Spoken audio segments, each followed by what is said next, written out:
नमस्कार, मैं जितेंद्र। स्वागत आप सभी का न्यूज स्पैन में एक बार फिर से। बात 15 जनवरी 1956 की है। नई दिल्ली के लेरिंग हार्डिंग अस्पताल में पैदा हुई दिल्ली के ही इंदिरापुरी की झुग्गियों में रहने वाले प्रभुदास दयाल और रामरती देवी के घर पैदा हुई थी मायावती।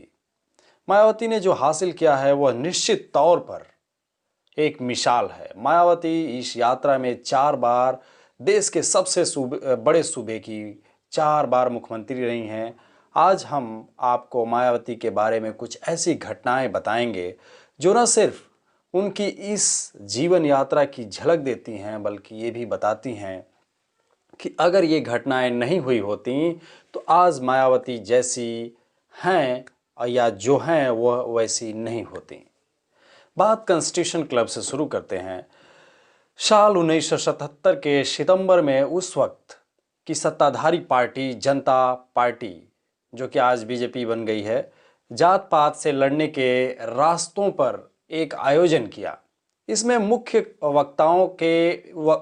वक्ताओं में पार्टी के बड़े नेता और केंद्रीय मंत्री राजनारायण शामिल थे। राजनारायण 1977 के चुनाव में इंदिरा गांधी को हराकर हीरो बन गए थे। अपने भाषण में उन्होंने दलितों को बार बार हरिजन कहकर संबोधित किया।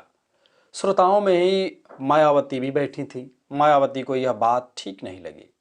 जब कार्यक्रम के आखिरी क्षणों में मायावती को बोलने का मौका मिला तो उन्होंने न सिर्फ राजनारायण, जनता पार्टी और कांग्रेस की धज्जियां उड़ा दी, बल्कि उन्होंने कहा कि हरिजन शब्द का इस्तेमाल करके ये सभी लोग दलितों का अपमान करते हैं।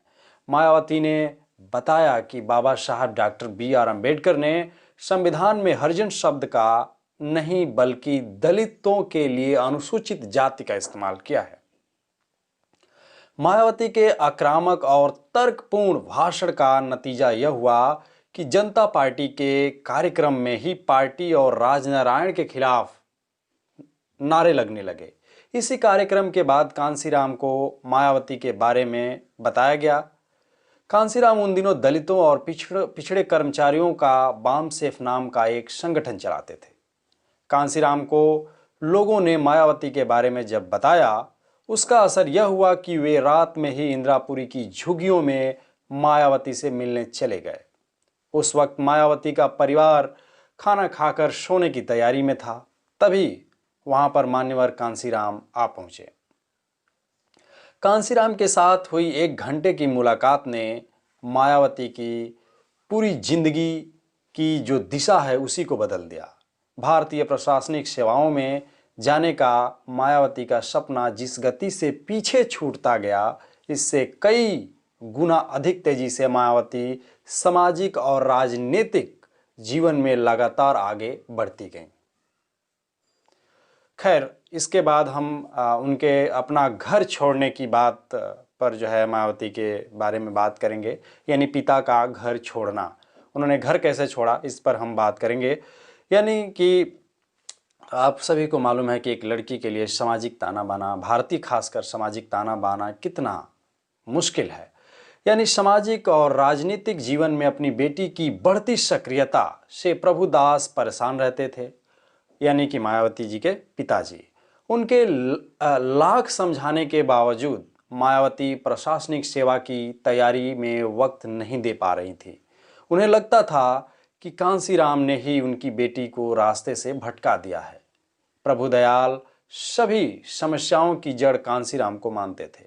उन्हें लगता था कि अगर उनकी बेटी कांसीराम से मिलना बंद कर दे तो वह अपनी पढ़ाई पर ध्यान दे पाएगी। इसीलिए उन्होंने मायावती के सामने एक दिन फरमान जारी कर दिया और ये बात कह दी कि अगर उनको अगर घर में रहना है तो कांसीराम से मिलना जुलना बंद करना होगा। प्रभुदास को लग रहा होगा कि अकेली लड़की भला कहाँ जाएगी, लेकिन मायावती ने अपने कुछ कपड़े और स्कूल की नौकरी से बचाए हुए कुछ पैसे लेकर अपने पिता का घर ही छोड़ दिया। यहां से सीधे मायावती बामसेफ के करोल बाग कार्यालय में पहुंची। उस वक्त कांसीराम कहीं बाहर थे। जब वे वापस लौटे तो मायावती ने उन्हें अपने निर्णय के बारे में बताया। कांसीराम ने बामसेफ कार्यालय के पास ही खुद के रहने के लिए एक कमरा किराए पर ले रखा था, उन्होंने मायावती को इसमें रहने के लिए कह दिया, जिससे मायावती ने तुरंत ही स्वीकार कर लिया। और इस घटना से जहां एक तरफ कांसीराम मायावती की जो प्रतिबद्धता है, उस प्रतिबद्धता को लेकर निश्चित हो गए कि अब मायावती जो है जब यहाँ आकर के अपना घर बार छोड़ करके यहाँ रहने लगी हैं, यानी कि वो समाज के लिए समर्पित होना चाहती हैं, कुछ करना चाहती हैं, इसलिए जो है वो उनकी प्रतिबद्धता को लेकर के निश्चिंत हो गए। और वही मायावती कांसीराम के बेहद नज़दीक होती चली गई। मायावती का अचानक कांसीराम के इतना नज़दीक हो जाने से उस वक्त बाम सेप में काम कर रहे कई बड़े नेता असहज भी हुए, जिसके चलते कुछ को बाहर का रास्ता भी देखना पड़ा। लेकिन मायावती का राजनीतिक विकास लगातार होता रहा और इसके बाद कांसीराम के उतना नज़दीक कोई नहीं आया जितना कि मायावती रहीं। अब हम बात करेंगे DS4 का गठन कैसे हुआ और कब हुआ, और DS4 के से रिलेटेड तमाम जानकारियों के बारे में। DS4 का मतलब है दलित शोषित समाज संघर्ष समिति। इस मंच की घोषणा कांसीराम ने 1981 में की थी। इसका मुख्य नारा था, ठाकुर ब्राह्मण बनिया छोड़ बाकी सब हैं DS4। यह एक राजनीतिक मंच नहीं था, लेकिन इसके जरिए कांसीराम न सिर्फ दलितों की बल्कि अल्पसंख्यकों के बीच भी एक तरह की गोलबंदी करना चाह रहे थे। DS4 के तहत कांसीराम ने सघन जनसंपर्क अभियान चलाया, जिसमें मायावती ने उनका बढ़ चढ़ करके साथ दिया। उन्होंने एक साइकिल मार्च निकाला जिसने 7 राज्यों में तकरीबन 3000 किलोमीटर की यात्रा की। अगड़ी जाति के खिलाफ विश्वमन करने वाले नारों के जरिए जो जनसंपर्क अभियान कांसीराम और मायावती चला रहे थे, उससे वह वर्ग उनके पीछे गोलबंद होने लगा, जिसके साथ लाने के लिए DS4 बनाया गया था। और गोलबंद हो रहे वो समाज जो SC ST OBC और माइनॉरिटी समाज के लोग थे। इसी सामाजिक पूंजी से उत्साहित होकर के कांसीराम ने 14 अप्रैल 1984 को एक राजनीतिक संगठन बहुजन समाज पार्टी का गठन किया, जिसके चलते वो 4 बार उत्तर प्रदेश की मुख्यमंत्री भी रहीं। बसपा ने सियासत में जो भी हासिल किया, उसमें उस मजबूत बुनियाद की सबसे अहम भूमिका रही जिसे DS4 के जरिए रखा गया था। भले ही बसपा की स्थापना को उस वक्त मीडिया ने कोई तवज्जो न दी हो, लेकिन उसी वक्त यह साफ हो गया कि इस संगठन के शीर्ष पर कांसीराम और मायावती ही हैं। इसके बाद कुछ घटनाएं ऐसी घटी मायावती जी के साथ जो उनको शीर्ष पर ला करके रख दी। तो आइए हम इस वक्त गेस्ट हाउस की भी चर्चा कर लें। अगर मायावती की बात हो रही हो और गेस्ट हाउस की चर्चा ना हो तो कहीं ना कहीं कहानी अधूरी रह जाती है। तो 1 जून 1995 को कांसीराम के निर्देश पर मायावती ने उत्तर प्रदेश के राज्यपाल मोतीलाल वोरा से मुलाकात कर उन्हें सपा की अगुवाई वाली गठबंधन से समर्थन वापस की जानकारी दी और नई सरकार के गठन के लिए दावा भी पेश किया। इसके बाद 2 जून को मायावती ने अपनी पार्टी के विधायकों की बैठक लखनऊ के राज्य अतिथि गृह में बुलाई। बैठक के बाद मायावती अपने कुछ विश्वस्त लोगों के साथ अपने कमरे में आगे की रणनीति पर चर्चा करने के लिए चली गईं। बाकी विधायक बाहर कॉमन हॉल में बैठे रहे। तकरीबन 4 बजे अचानक 200 से ज़्यादा लोगों की भीड़ ने गेस्ट हाउस पर हमला बोल दिया। बाद में मालूम चला कि इस भीड़ में न सिर्फ सपा कार्यकर्ता शामिल थे, बल्कि पार्टी के कई विधायक भी थे। इस भीड़ ने न सिर्फ बसपा नेताओं को जाति सूचक भद्दी गालियां दी, बल्कि उनके साथ मारपीट भी की। 5 बसपा विधायकों को एक गाड़ी में भरकर मुख्यमंत्री आवास ले जाया गया। वहां उन्हें धमकाया गया और सपा में शामिल होने के लिए उनसे सादे कागज पर दस्तखत भी ले लिए गए। वहीं गेस्ट हाउस में पगलाई भीड़ मायावती के कमरे के बेहद करीब पहुंच गई। दरवाजा तोड़ने की कोशिश करने लगी। मायावती को भद्दी गालियां दी गई। यह भीड़ बेहद गंदे शब्दों में वह सब जोर जोर से बोल रही थी जो वह मायावती के हाथ आने के बाद उनके साथ करना चाह रही थी।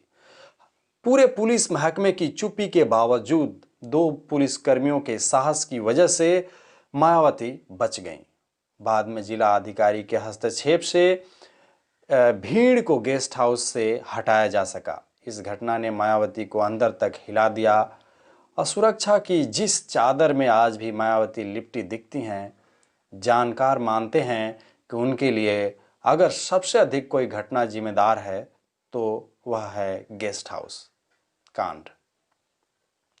गेस्ट हाउस कांड इस घटना के बाद से लेकर मायावती अपने कुछ विश्वस्तों के बेहद सीमित दायरे में सिमटी दिखती हैं। वे उतना खुलकर सामने नहीं आती जितना वे इस घटना से पहले आती थी। इस घटना ने प्रदेश की 2 सबसे बड़ी पार्टियों के साथ आने की संभावनाओं को खत्म कर प्रदेश की राजनीति को ही हमेशा के लिए बदल कर रख दिया। अब हम बात करेंगे मुख्यमंत्री बनने के बाद मायावती के बारे में। वैसे तो सत्ता का स्वाद मायावती ने उसी दौर में बगैर मंत्री बने चखना शुरू कर दिया था जब वह उत्तर प्रदेश में सपा बसपा की गठबंधन सरकार बनी। इस सरकार में मायावती मंत्री नहीं थी, लेकिन उन्हें कांसीराम ने बसपा की ओर से सरकार के साथ समन्वय की जिम्मेदारी दी थी और खुद को उत्तर प्रदेश की राजनीति से दूर कर लिया था। मतलब यह हुआ कि सरकार जिस पार्टी के समर्थन से चल रही थी उसकी सबसे ताकतवर नेता के तौर पर मायावती स्थापित हो गई थी। इस दौर में वे जो चाहती थी उनमें से ज़्यादातर काम सरकार से करवा लेती थी। मायावती के समन्वय का काम खुद मुलायम नहीं करते थे, बल्कि उनके प्रधान सचिव PL पुनिया किया करते थे। लेकिन मायावती जब 3 जून 1995 को पहली बार देश के सबसे बड़े सूबे की मुख्यमंत्री बनी तो यहाँ से उनकी राजनीति ने एक नया मोड़ लिया। दलितों पर प्रदेश में हो रहे लगातार हमलों से जब बसपा परेशान थी तो मुलायम के उभार से भाजपा, कांग्रेस और जनता दल भी परेशान थे। सब चाहते थे कि मुलायम की सरकार चली जाए और कांसीराम उत्तर प्रदेश के मुख्यमंत्री बन जाए, लेकिन कांसीराम की बीमारी ने यह अवसर मायावती को दे दिया। कांसीराम के बेहद करीब रहे एक पत्रकार बताते हैं कि भाजपा का समर्थन हासिल करने की पहल कांसीराम ने ही की थी। कांसीराम के कहने पर ही अटल बिहारी वाजपेयी से इस बारे में बातचीत की गई थी। वाजपेयी इस प्रस्ताव पर तैयार हो गए और अब तक अपनी इस योजना की जानकारी कांसीराम ने मायावती को नहीं दी थी। अस्पताल के बिस्तर पर लेटे लेटे ही एक दिन उन्होंने मायावती से पूछा, क्या तुम उत्तर प्रदेश की मुख्यमंत्री बनना चाहोगी? मायावती को लगा कि बीमार कांसीराम उनसे मजाक कर रहे हैं। फिर कांसीराम ने उन्हें दूसरे दलों के समर्थन के पत्र दिखाए और उनसे लखनऊ जाकर उन पत्रों को राज्यपाल को सौंपने को कहा। कांसीराम ने मायावती से यह भी कहा कि राज्यपाल उन्हें मुख्यमंत्री पद की शपथ दिलाएंगे और 15 दिनों में उन्हें विधानसभा में अपना बहुमत साबित करना होगा। मायावती ने राज्यपाल को पत्र देने का काम 1 जून 1995 को किया और 2 जून को गेस्ट हाउस कांड हो गया। लेकिन यह कांड भी मायावती को 3 जून को मुख्यमंत्री बनने से नहीं रोक पाया। उल्टा गेस्ट हाउस कांड की वजह से उन्हें सपा को छोड़कर सभी दलों का खुला समर्थन मिल गया। हालांकि विश्वास मत साबित करना भी बेहद नाटकीय रहा, लेकिन यहाँ भी बाजी मायावती के हाथ ही लगी। इसके बाद मायावती ने पीछे मुड़कर कभी नहीं देखा। यह वीडियो कैसी लगी आप हमें कमेंट कीजिए, लाइक और शेयर सब्सक्राइब करना ना भूलें। अगर चैनल पर नए हैं तो प्लीज़ चैनल को सब्सक्राइब कर लीजिए और वीडियो को लाइक करना ना भूलें। बहुत शुक्रिया, देखते रहिए न्यूज़ स्पैन को। Thank you very much.